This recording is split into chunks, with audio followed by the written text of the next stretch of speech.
ಅದನ್ನು ಯಶಸ್ವಿಯಾಗಿ ಕಾರ್ಯಾಚರಣೆ ಮಾಡಲಿಕ್ಕೆ ಸಾಧ್ಯ ಆಗಿದೆ ಚುನಾವಣೆಗಳಲ್ಲಿ ಅಂತ ಹೇಳುವಂಥದ್ದು ನಾವು ಕಂಡುಕೊಂಡಂತ ನಗ್ನ ಸತ್ಯ.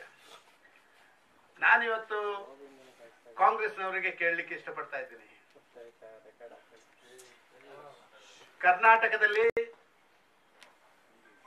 ನಿಮಗೆ ಭಾರಿ ದೊಡ್ಡ ಅಂತರ ನಿಮಗೂ ಜೆಡಿಎಸ್ನವ್ರಿಗೆ ಇದ್ದ ಮೇಲೆ ಕೂಡ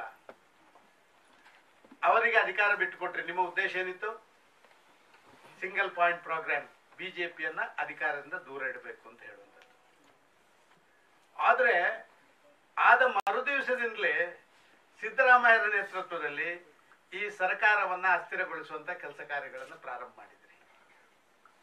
ಹಾಗಾದ್ರೆ ನಿಮ್ಮ ಕೊಯ್ಲೇಶನ್ನ ಧರ್ಮ ಏನು?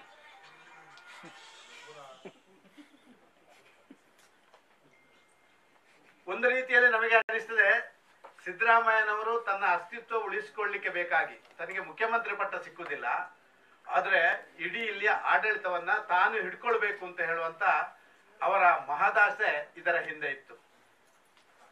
ಅಧಿಕಾರದಲ್ಲಿ ಕೂತಂತ ಜೆಡಿಎಸ್ನವರು ಖಂಡಿತವಾಗಿಯೂ ಅಧಿಕಾರದ ಕುರ್ಚಿಗೆ ಅಂಟಿಕೊಳ್ತಾರೆ. ಆದರೆ ಕುರ್ಚಿಯ ಪ್ರತಿ ಕಾಲನ್ನು ಅಲುಗಾಡಿಸ್ತಾ ಇದ್ದ ಹಾಗೆ ಅವರು ಇವರ ಕಾಲು ಹಿಡಿಲಿಕ್ಕೆ ಬರ್ತಾರೆ. ಇದರಿಂದಾಗಿ ತನ್ನ ಅಸ್ತಿತ್ವವನ್ನು ಉಳಿಸಿಕೊಳ್ಬೇಕು ಅಂತ ಹೇಳುವಂತ ಸಿದ್ದರಾಮಯ್ಯ ಇಲ್ಲಿಯ ಈ ಮಹಾಗಠಬಂಧನ್ಗೆ ನಾಂದಿ ಹಾಕಿದಾಗ ಕಾಣ್ತದೆ. ಆದ್ರೆ ನಾನು ಸಿದ್ದರಾಮಯ್ಯರಲ್ಲಿ ಕೇಳಲಿಕ್ಕೆ ಇಷ್ಟಪಡ್ತಾ ಇದ್ದೇನೆ, ಸ್ವಾಮಿ ಎಲ್ಲಿ ಹೋಯ್ತು ನಿಮ್ಮ ಮಹಾಗಠಬಂಧನ್? ಎಲ್ಲಿ ಹೋಯ್ತು? ಉತ್ತರ ಪ್ರದೇಶದಲ್ಲಿ ನಿಮ್ಮನ್ನ taken for granted. Mamata Banerjee ಬಾಗಿಲಿಂದ ಆಚೆ ನಿಲ್ಲಪ್ಪ, ಈಚೆ ಬರಬೇಡಿ ಅಂತ. ಯಾವ ರಾಜ್ಯದಲ್ಲಿ ನಿಮಗೆ ಸುಸೂತ್ರವಾದಂತ ನಿಮ್ಮ ಗಠಬಂಧನ ಆಗ್ಲಿಕ್ಕೆ ಸಾಧ್ಯ ಆಗಿದೆ? ಇದರ ಅರ್ಥ ಇದು ಜನರ ಮಾನಸಿಕತೆ, ಬೇರೆ ಬೇರೆ ಪಕ್ಷದ ನಾಯಕರ ಮೇಲೆ ಪ್ರಭಾವ ಬೀರಿದೆ. ಇಡೀ ದೇಶದ ಜನರ ಮನಸ್ಸಿನಲ್ಲಿ ಒಂದು ಭಾವನೆ ಇದೆ, ಈ ಕಾಂಗ್ರೆಸ್ ಇದನ್ನ ಒಂದು ರೀತಿಯಲ್ಲಿ ದೇಶದಿಂದಲೇ ದೂರ ಇಡಬೇಕು ಅಂತ ಹೇಳುವಂಥದ್ದು. ಯಾವುದೋ ಒಂದು ಹಂತದಲ್ಲಿ ಈ ಚುನಾವಣೆಯನ್ನ ನಾವು ಬೇರೆ ಚುನಾವಣೆಗೆ ಹೋಲಿಸ್ತೀವಿ, ಮೊನ್ನೆ ನಡೆದಂತ ಪಂಚರಾಜ್ಯಗಳ ಚುನಾವಣೆಗೆ ಹೋಲಿಸ್ತೀವಿ. ನಾನು ಭಾರಿ ಸ್ಪಷ್ಟವಾಗಿ ಹೇಳಲಿಕ್ಕೆ ಇಷ್ಟಪಡ್ತಾ ಇದ್ದೇನೆ, ಈ ಬಾರಿಯ ಚುನಾವಣೆ ಯಾವುದೇ ನಿಮ್ಮ state issues or local issues ಮೇಲೆ ನಡೆಯಲ್ಲ. ಈ ಬಾರಿಯ ಚುನಾವಣೆ ನ್ಯಾಷನಲ್ ಇಶ್ಯೂಸ್ ಮೇಲೆ ನಡೀತದೆ. ಈ ದೇಶದ ರಕ್ಷಣೆಯ ಬಗ್ಗೆ ಯಾರು ಚೆನ್ನಾಗಿ ತೀರ್ಮಾನ ತಗೊಳ್ಳಬಲ್ಲರು, ಈ ದೇಶದ ಆರ್ಥಿಕ ಪರಿಸ್ಥಿತಿಯನ್ನ ಯಾರು ಸುಸೂತ್ರವಾಗಿ ತಗೊಂಡೋಗಬಲ್ಲರು, ಯಾರು ಜಗತ್ತಿನಲ್ಲಿ ಭಾರತ ದೇಶದ ಗೌರವವನ್ನ ಮಾನವನ್ನ ರಕ್ಷಣೆ ಮಾಡಬಲ್ಲರು, ಯಾರ ಅಭಿವೃದ್ಧಿ ಅಂತ ಹೇಳುವಂತ ಶಬ್ದಕ್ಕೆ ಕೇವಲ ಯಾವುದೋ ಒಂದು ಭಾಗ ನ್ಯಾಷನಲ್ ಹೈವೇ, ಏರ್ಪೋರ್ಟ್ ಇದು ಮಾತ್ರ ಅಲ್ಲ. ಅಭಿವೃದ್ಧಿ ಅಂತ ಹೇಳಿದ್ರೆ ಈ ದೇಶದಲ್ಲಿರುವಂತ 130 ಕೋಟಿ ಜನರನ್ನು ಕೂಡ ಅವರ individual development is also part of development ಅಂತ ನೋಡ್ತಾರೆ. ಈ ಇಶ್ಯೂಗಳು ಈ ಬಾರಿ ನಡೀತದೆ. ಇದಕ್ಕಾಗಿಯೇ ಈ ಚುನಾವಣೆ ಇತರ ಚುನಾವಣೆಗಿಂತ ವಿಭಿನ್ನ. ದೇಶದ ಆಗು ಹೋಗುಗಳ ಮೇಲೆ ಪರಿಣಾಮ ಬೀರುವಂತ ಈ ಚುನಾವಣೆ ಇವತ್ತು ಈ ಘಟಬಂಧನದ ಅಂತಿಮ ದಿನಗಳನ್ನ ಇವತ್ತು ನೋಡುವಂತ ಒಂದು ಸಂಗತಿ ಬಂದಿದೆ ಅಂತ ನಾನು ಭಾವಿಸ್ತಾ ಇದ್ದೇನೆ. ಕರ್ನಾಟಕದ ಮಟ್ಟಿಗೆ ನಾನು ಹೇಳುವುದಾದ್ರೆ, ಕರ್ನಾಟಕದಲ್ಲಿ ಭಾರತೀಯ ಜನತಾ ಪಾರ್ಟಿಯ ಸ್ವಂತ ಶಕ್ತಿಯಿಂದ 20-22 ಸ್ಥಾನಗಳನ್ನು ಗಳಿಸಿದೆ. ಅದರಲ್ಲಿ ಯಾವ ಸಂಶಯವೂ ಇಲ್ಲ. ಸ್ವಲ್ಪ ನಮಗೆ ಪರೋಕ್ಷವಾಗಿ ಇವತ್ತು ಜೆಡಿಎಸ್ ಕಾಂಗ್ರೆಸ್ನ ಆಂತರಿಕ ಕಚ್ಚಾಟ ಅದು ನಮ್ಮನ್ನು 28ಕ್ಕೂ ತಗೊಂಡು ಹೋಗಬಹುದು ಅಂತ ಹೇಳುವಂತ ವಿಶ್ವಾಸ ನಮ್ಮಲ್ಲಿ ಮೂಡ್ತಾ ಇದೆ. ಮತ್ತು ಸಾರ್ವಜನಿಕರಲ್ಲಿ ಕೂಡ ಈ ಕಚ್ಚಾಟದ ಕರ್ನಾಟಕ ರಾಜ್ಯದ ಇವತ್ತಿನ ಆಡಳಿತ ವ್ಯವಸ್ಥೆಗೆ ಬುದ್ಧಿ ಕಲಿಸಬೇಕಾದ್ರೆ ಈ ಬಾರಿ ಕರ್ನಾಟಕದಲ್ಲಿ ಇವರಿಬ್ಬರನ್ನ ಮುಗಿಸಬೇಕು ಅಂತ ಹೇಳುವಂತ ಭಾವನೆ ಇಡೀ ರಾಜ್ಯದ ಜನರಲ್ಲಿ ಬಂದಿದೆ. ರಾಜ್ಯ ಜನ ತೀರ್ಮಾನ ಮಾಡಿದ್ದಾರೆ, ಭಾರತೀಯ ಜನತಾ ಪಾರ್ಟಿಗೆ ಅಧಿಕಾರ ಸಿಕ್ಕಲಿಲ್ಲ, ಸರಿ ಆಯ್ತು, ನೀವು ಅಧಿಕಾರ ಮಾಡಿದ್ರೆ ಸರಿ, ಅಧಿಕಾರ ಮಾಡಿದ ಮೇಲೆ ಕೂಡ ಈ ರೀತಿ ನಡ್ಕೊಳ್ಳುವಂಥದ್ದು ಸರಿಯಲ್ಲ ಅಂತ. ಆದ ಕಾರಣ ಈ ಬಾರಿಯ ಚುನಾವಣೆ ನ್ಯಾಷನಲ್ ಇಶ್ಯೂಸ್ ಮತ್ತು ರಾಷ್ಟ್ರೀಯ ನಾಯಕತ್ವ, ರಾಷ್ಟ್ರಕ್ಕೆ ಒಬ್ಬ ಸಮರ್ಥ ನಾಯಕ ಬೇಕು ಅಂತ ಹೇಳುವಂಥದ್ದು. 10 ವರ್ಷಗಳ ಕಾಲ ರಿಮೋಟ್ ಕಂಟ್ರೋಲ್ ಪ್ರಧಾನಿ ಇದ್ರು, ಅವ್ರನ್ನ ಕಂಟ್ರೋಲ್ ಮಾಡುವುದರಲ್ಲೇ ದೇಶ ಪೂರ್ತಿ ಅಧೋಗತಿಗೆ ಹೋಯಿತು. 10 ವರ್ಷಗಳ ಕಾಲ ಒಂದು ಭ್ರಷ್ಟಾಚಾರ ಯುಕ್ತವಾದಂತ ಒಂದು ಸರ್ಕಾರ ಇತ್ತು. ಈಗ ಭ್ರಷ್ಟಾಚಾರ ಮುಕ್ತ ಸರ್ಕಾರ 5 ವರ್ಷದಲ್ಲಿ ಒಂದು not even A single incident corruption ನ ಬಗ್ಗೆ ಇದಾಗಿದೆ. ಬೇಡ, ಇವತ್ತು ನಿನ್ನೆ ನಡೆದಂತ ಸಂಗತಿಗಳನ್ನು ನೀವು ನೋಡಿ. ಕರ್ನಾಟಕದ ಓಲಾ ಟ್ಯಾಕ್ಸಿ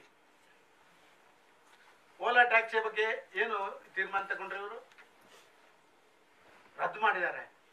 40,000 ನಮ್ಮ ಡ್ರೈವರ್ಗಳು ಬೀದಿ ಪಾಲಾಗಿ 40,000 ಲೆಕ್ಕ ಮಾಡಿ, 48/5 ಕನಿಷ್ಠ 2 ಲಕ್ಷ ಜನರ ಮೇಲೆ ಪ್ರಹಾರ ಮಾಡಿದ್ದಾರೆ. 40,000 ಓಲಾದಲ್ಲಿ ಎಷ್ಟು ಜನ ಮೂವ್ಮೆಂಟ್ ಆಗ್ತಾ ಇದ್ರು, ಓಡಾಟ ಮಾಡ್ತಾ ಇದ್ರು ಹೇಳಿ? ಅವರಿಗೆಲ್ಲ ಇವತ್ತು ತೊಂದರೆ ಆಗುವಂತ ಕೆಲಸ ಕಾರ್ಯಗಳಾಗಿದೆ. ನಿಜ, ನಾನು ಓಲಾದವ್ರನ್ನ ಡಿಫೆಂಡ್ ಮಾಡ್ಲಿಕ್ಕೆ ಹೋಗುದಿಲ್ಲ. ಅವರು ಯಾವುದೋ ಒಂದು ಬೈಕ್ ಓಲಾವನ್ನು ಮಾಡಿದ್ರು, ಅದಕ್ಕೆ ಪರ್ಮಿಷನ್ ತಗೊಳ್ಳದೆ ಓಡಾಟ ಮಾಡ್ತಾ ಇದ್ರು. ಆದ ಕಾರಣ ಆ ಪರ್ಮಿಷನ್ ತಗೊಳ್ಳದೆ ಓಡಾಟ ಮಾಡಿದ್ರೆ ಸರಿಯಲ್ಲ ಅಂತ ಹೇಳಿದ ಕಾರಣ ಅವ್ರ ಮೇಲೆ ನಾವು ಆಕ್ಷನ್ ತಗೊಳ್ಬೇಕಾಯ್ತು. ಒಂದು ಸಾಮಾನ್ಯ ಪರಿಜ್ಞಾನ ಆದರೂ ಆಡಳಿತ ಮಾಡುವವರಿಗೆ ಇರಬೇಕು. ಬೀದಿಗೆ ಜನರನ್ನು ತರುವುದಲ್ಲ, ಬೀದಿಯಿಂದ ಜನರನ್ನ ಒಂದು ಒಳ್ಳೆ ಸ್ಥಾನಕ್ಕೆ ತಗೊಂಡೋಗುವಂತ ಕೆಲಸ ಮಾಡಬೇಕು. ಅವ್ರ ಮೇಲೆ ಕಾನೂನು ಕ್ರಮ ಕೈಗೊಳ್ಳಿ. ಏನು ಆ ಬೈಕ್ಗಳನ್ನು ಓಡಾಟ ಮಾಡ್ತಾ ಇರುವಂತ ಸಂದರ್ಭದಲ್ಲಿ ನಿಮ್ಮ ಅಧಿಕಾರಿಗಳೇನು ಮನೆಯಲ್ಲಿ ಕೂತಿದ್ರಾ? RTO ಇಲಾಖೆ ಯಾಕೆ ಇರಬೇಕು? ಲೈಸೆನ್ಸ್ ಹಾಕೊಳ್ಳದೆ ಬೀದಿಗಳಿಬಾರ್ದು. ಇನ್ನೊಂದು ಯಾವ್ದೋ ಓಡಾಟ ರ್ಯಾಪಿಡ್ನವರು ಈಗಲೂ ಓಡಾಟ ಮಾಡಿಸ್ತಾ ಇದ್ದಾರೆ. ಅವ್ರಿಗೂ ಏನು ಲೈಸೆನ್ಸ್ ಸಿಕ್ಕಿದೆ ಅಂತ ನನಗೆ ಅನಿಸ್ತಾ ಇಲ್ಲ.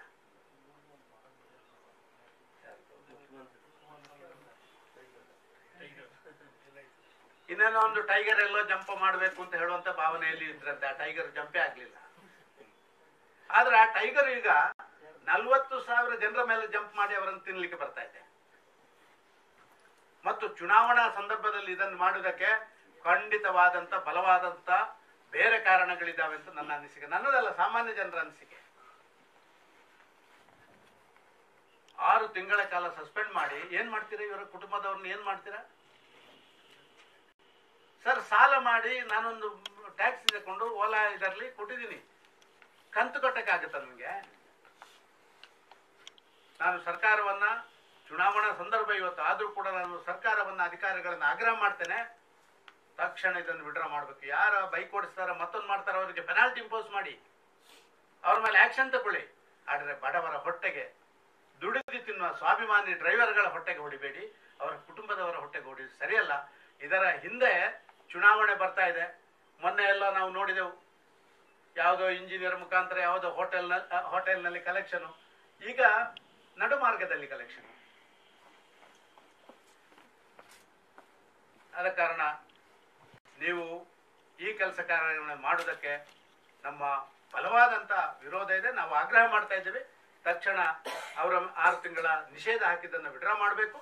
ಮತ್ತು ಯಾರು ಆ ಓಲಾ ಕಂಪನಿಯವರು ಮಾಡಿದಂತ ಬೇರೆ ತಪ್ಪಿಗೆ ಅವರಿಗೆ ಬೇರೆ ರೀತಿಯ ಕಾರ್ಯಾಚರಣೆಗಳನ್ನು ಮಾಡಬೇಕು ಅಂತ ಹೇಳುವಂತ ಆಗ್ರಹವನ್ನು ಕೂಡ ಈ ಸಂದರ್ಭದಲ್ಲಿ ಮಾಡ್ತೇನೆ.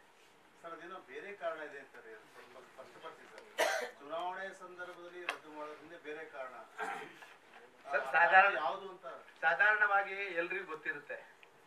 ಆ ಹೋಟೆಲ್ನಲ್ಲಿ ಮೊನ್ನೆ ಯಾವ ಕಾರಣಕ್ಕೆ ಕಲೆಕ್ಷನ್ ಮಾಡಿದ್ರು? Election collection. ಈ ಸೆಂಟರ್ಗಳನ್ನ ಶಿಫ್ಟ್ ಮಾಡ್ತಾ ಇದ್ದಾರೆ, ರೂಮ್ ಒಳಗೆ, ಮನೆ ಒಳಗೆ, ಈಗ ಬೀದಿಗೆ ಬಂದಿದೆ ಈ ಕಲೆಕ್ಷನ್ ಸೆಂಟರ್ಸ್. ಇದು ಒಂದು ಅಕ್ಷಮ್ಯ ಅಪರಾಧ ಅಂತ ಹೇಳಲಿಕ್ಕೆ ನಾನು ಇಚ್ಛೆ ಪಡ್ತಾ ಇದ್ದೀನಿ. ಓಲಾ ವಿಚಾರದಲ್ಲಿ 40,000 ಜನರಿಗೆ ಅನ್ಯಾಯ ಆಗಿದೆ ಅಂತ ಹೇಳ್ತಿದ್ದೀರಾ, ಆದ್ರೆ ಅವ್ರಿಗಾಗ್ಲೇನೆ ಕಳೆದ ತಿಂಗಳು 15ನೇ ತಾರೀಕು ಅವ್ರಿಗೆ ನೋಟಿಸ್ ಕೊಟ್ಟಿದ್ದಾರೆ. 2 ತಿಂಗಳು advance notice, 2 notice, 3 notice serve ಮಾಡಿದ್ದಾರೆ. ಲಾಸ್ಟ್ ನೋಟಿಸ್ ನ ಕಳೆದ ತಿಂಗಳು ಸರ್ವ್ ಮಾಡಿದ್ದಾರೆ. ಆದ್ರೆ ಅವ್ರು ನಿರಂತರವಾಗಿ ನೋಟಿಸ್ ಸರ್ವ್ ಮಾಡಿದ್ರು ಸಹ ಕಾನೂನು ಅಕ್ರಮ ಎಸಗಿದ್ರೆ ಅವ್ರನ್ನ ನೀವು ಬೆಂಬಲಿಸುವ ರೀತಿ ಮಾತನಾಡ್ತಿದ್ದಾರೆ. ಸರ್, ಇಲ್ಲಿ ಒಂದು ಪ್ರಶ್ನೆ ಇದೆ. ಇಲ್ಲಿ ತಪ್ಪು ಮಾಡಿದವರ ಮೇಲೆ ಕಾನೂನು ತಗೊಳ್ಳೋದು ಒಂದು ಭಾಗ, ತಪ್ಪು ಮಾಡಿದವರ ಮೇಲೆ ಸವಾರಿ ಮಾಡೋದು ಇನ್ನೊಂದು ಭಾಗ.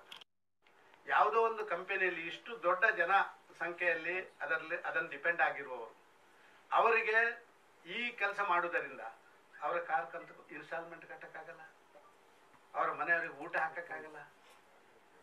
ಒಂದು ಮಾನವೀಯತೆ ಅಂತ ಹೇಳುವಂತ ಶಬ್ದಕ್ಕೆ ಅರ್ಥ ಇಲ್ವಾ? ಹಂಗಾರೆ ಮಾನವೀಯ ನೋಡಿ, ಕಾನೂನು ಪ್ರಕಾರ ಕೈಗೊಂಡು ಅಲ್ಲ ನಾನು ಒಂದು ನಿಮಿಷ ನಾನು ಚರ್ಚೆ ಮಾಡಲ್ಲ.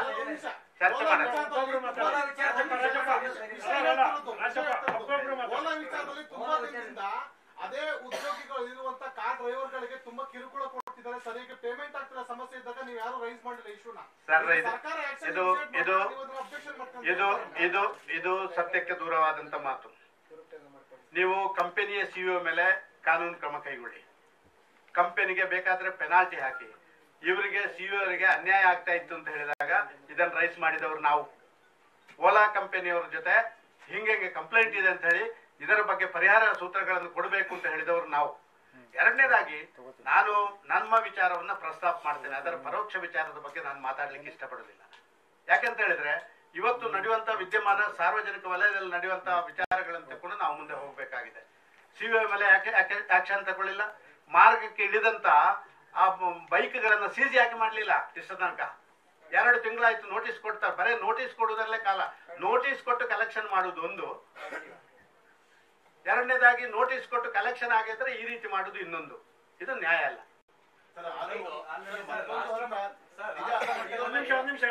ರಾಷ್ಟ್ರ ಮಟ್ಟದಲ್ಲಿ ನಿಮ್ಮ ಪಕ್ಷದ ರಾಜ್ಯಾಧ್ಯಕ್ಷರ ಬಗ್ಗೆ ಕಾಂಗ್ರೆಸ್ ಆರೋಪ ಮಾಡಿದೆ, ಡೈರಿ ರಹಸ್ಯ ಇದೆ 1800 ಕೋಟಿ ಅಂತ.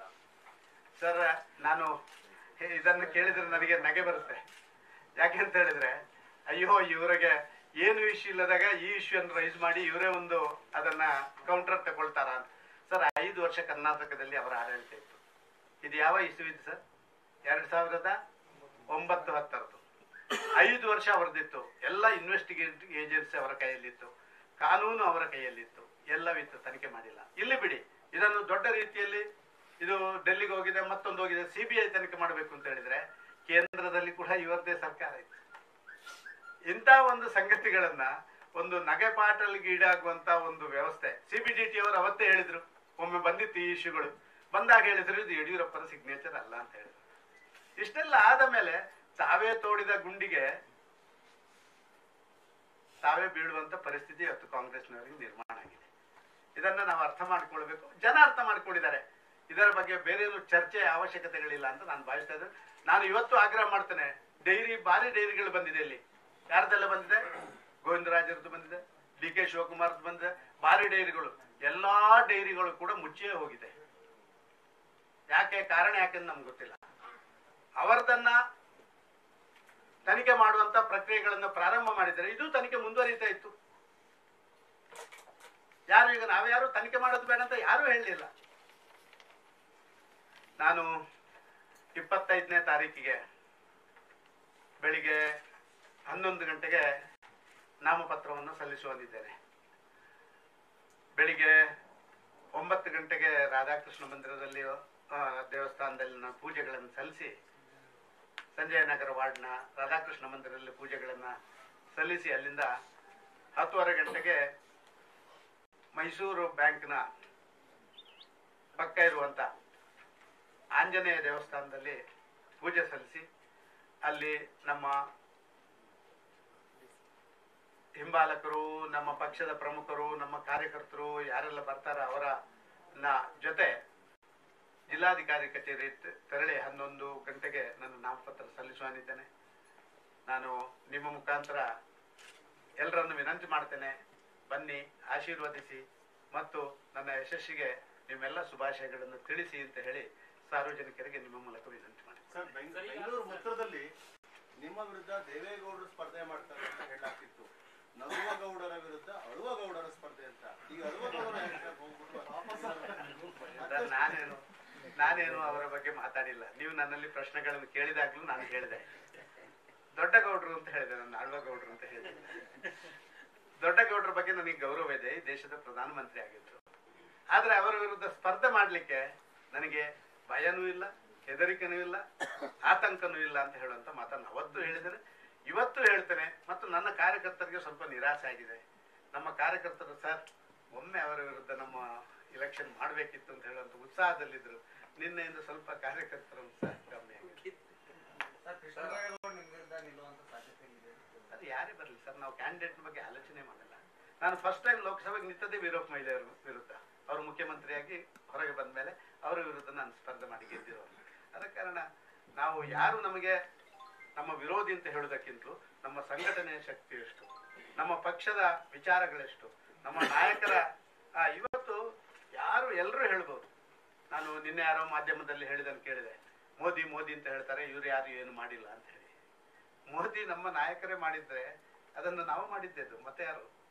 ಆದ ಕಾರಣ ನಾನು ಕೇಳ್ತಾ ಇರುವಂಥದ್ದು, ಇವತ್ತು ಈ ದೇಶದಲ್ಲಿ ದೊಡ್ಡ ಚುನಾವಣೆ ಇಶ್ಯೂ ಅಂತ ಹೇಳಿದ್ರೆ ಈ ದೇಶಕ್ಕೆ ಒಬ್ಬ ಸಮರ್ಥ ನಾಯಕ ಬೇಕು ಅಂತ ಹೇಳುವಂಥದ್ದು 100ಕ್ಕೆ 100 ಜನ ಒಪ್ಪಿಕೊಂಡಿದ್ದಾರೆ. ಆ ಸಮರ್ಥ ನಾಯಕ ಯಾರು ಅಂತ ಹೇಳುವಂಥದ್ದು ಮಾತ್ರ ಇವತ್ತಿನ ಪ್ರಶ್ನೆ. ಸರ್, ಈಗ ನಿಮ್ಮ ಮೊನ್ನೆಯ ಸರ್ಜಿಕಲ್ ಸ್ಟ್ರೈಕ್ ಇರ್ಬೋದು, ಏರ್ ಸ್ಟ್ರೈಕ್ಗಳಿರ್ಬೋದು, ನಾವು ಇದರೆಲ್ಲ ಕ್ರೆಡಿಟ್ ಹೋಗುವಂಥದ್ದು ಅದು ಮಿಲಿಟರಿ ಅವರಿಗೆ ಹೋಗಬೇಕು. ನಾವೇನು ಇದರ ಕ್ರೆಡಿಟ್ ಅನ್ನು ತಗೊಳ್ತಾ ಇಲ್ಲ. ಆದರೆ ಆ ಮಿಲಿಟರಿ ಅವರಿಗೆ ಫ್ರೀ ಹ್ಯಾಂಡ್ ಕೊಟ್ಟು, ಆ ಮಿಲಿಟರಿ ಅವರಿಗೆ ಮೋಟಿವೇಶನ್ ಕೊಟ್ಟು, ಎಸ್ ಯು ಗೋ ಹೆಡ್, ನಾವಿದ್ದೇವೆ ನಿಮ್ಮ ಜೊತೆ ಅಂತ ಹೇಳುವಂತ ಒಂದು ಆ ಕೆಲಸ ಅದು ಜನರಿಂದ ಅಪ್ರಿಷಿಯೇಟ್ ಆಗಿರುವಂತದ್ದು. ನಾನು ಬೇರೆ ಹೇಳಲಿಕ್ಕೆ ಇಚ್ಛೆ ಪಡ್ತಿಲ್ಲ. ಸರ್, ಅದೇ ದೊಡ್ಡಗೌಡರು ಹೇಳಿದ್ದಾರೆ, ಬಿಜೆಪಿಯನ್ನ 2 ಅಂಕಿ ದಾಟೋದಕ್ಕೆ ಬಿಡೋದಿಲ್ಲ, ನಾನು ಸಿದ್ದರಾಮಯ್ಯ ಜೊತೆ ಹೋರಾಟ ಮಾಡ್ತೀವಿ ಅಂತ ಅಕ್ಕಪಕ್ಕ ಕೂತ್ಕೊಂಡು ಹೇಳಿದ್ದಾರೆ. ಸರ್, ಅವ್ರು ಇರೋದೇ 2, ಹಾಗಾಗಿ 2ರ ಬಗ್ಗೆ ಅವ್ರಿಗೆ ಭಾರಿ ಇಂಟ್ರೆಸ್ಟ್, ಅದರ ನಂತದ್ದಿಲ್ಲ.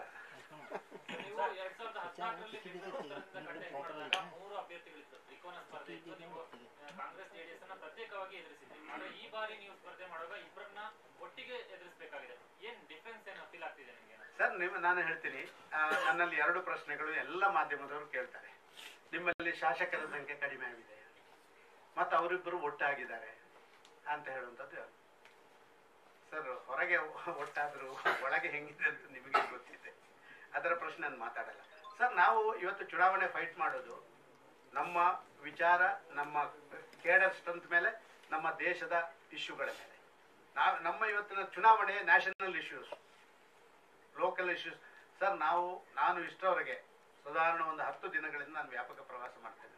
ಎಲ್ಲಿಯೂ ನಾನು ಕಾಂಗ್ರೆಸ್ನವರ ಮೇಲೆ ಆಗಲಿ JDSನವರ ಮೇಲೆ ನಾನು ದಾಳಿ ಮಾಡಿಲ್ಲ. ನಮಗೆ ಅಗತ್ಯನೇ ಇಲ್ಲ. ಯಾಕಂದ್ರೆ ನಾವು ಮಾಡಿದ್ದು ಹೇಳಲಿಕ್ಕೆ ನಮಗೆ ತಿಂಗಳುಗಟ್ಟಲೆ ಬೇಕು. ಜನ ನಾವು ಮಾಡಿದ್ದನ್ನೇ ಒಪ್ಕೊಳ್ತಾರೆ. ಅವರು ಏನು ಮಾಡದವರ ಬಗ್ಗೆ ಯಾಕೆ ಮಾತಾಡ್ತೀರಿ ಸರ್ ಅಂತ ಕೇಳ್ತಾರೆ. ಸರ್, ಈಗ ಕಲಬುರಗಿಯಲ್ಲಿ ಉಮೇಶ್ ಜಾಧವ್ ಅವ್ರನ್ನ ಕರ್ಕೊಂಡು ಬಂದು ಅಭ್ಯರ್ಥಿ ಮಾಡಿದ್ರಿ ಈಗ ಕಾಂಗ್ರೆಸ್ನಿಂದ. ಸೊ ಅದೇ ಕ್ಲಿಯರ್ ಆಯ್ತು ಟಿಕೆಟ್. ಬಟ್ ಬೆಂಗಳೂರು ದಕ್ಷಿಣದಲ್ಲಿ ಎಲ್ಲಾ ಮೀಟಿಂಗ್ ಗಳನ್ನು ಮಾಡಿ ಅಶೋಕ್ ಅವ್ರ ನೇತೃತ್ವದಲ್ಲಿ ತೇಜಸ್ವಿನಿ ಅವ್ರ ಹೆಸರನ್ನ ಫೈನಲ್ ಮಾಡಿ ದೆಹಲಿಗೆ ಕಳಿಸ್ಕೊಟ್ರು ಕೂಡ ಇದುವರೆಗೂ ಕೂಡ ಯಾಕೆ ಅವ್ರ ಹೆಸರನ್ನ ಟಿಕೆಟ್ ಘೋಷಣೆ ಮಾಡಿಲ್ಲ? ಅದಕ್ಕೇನಾದ್ರೂ ಕಾರಣಗಳಿದೆಯಾ ಅಥವಾ ಪಕ್ಷದಲ್ಲೇ ಅವ್ರಿಗೆ ಟಿಕೆಟ್ ಕೊಡಬಾರ್ದು ಅನ್ನೋ ನಿಟ್ಟಿನಲ್ಲಿ ಏನಾದ್ರು ಪ್ರಯತ್ನಗಳು ನಡೆದಿದೆಯಾ, ಹೇಗೆ ಅಂತ? ಸರ್, ಸೆಂಟ್ರಲ್ ಪಾರ್ಲಿಮೆಂಟರಿ ಬೋರ್ಡ್ ನಮ್ಮಲ್ಲಿ ಅಲ್ಟಿಮೇಟ್ ಅಥಾರಿಟಿ.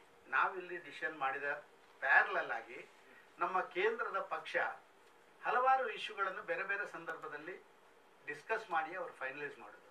ಅವರು ಯಾಕೆ ಇದನ್ನ ಸ್ವಲ್ಪ ತಡ ಮಾಡಿದ್ದಾರೆ ಅಂತ ಹೇಳುವಂಥದ್ರ ಬಗ್ಗೆ ನಾನು ಏನು ಹೇಳುವಂಥದ್ದಿಲ್ಲ.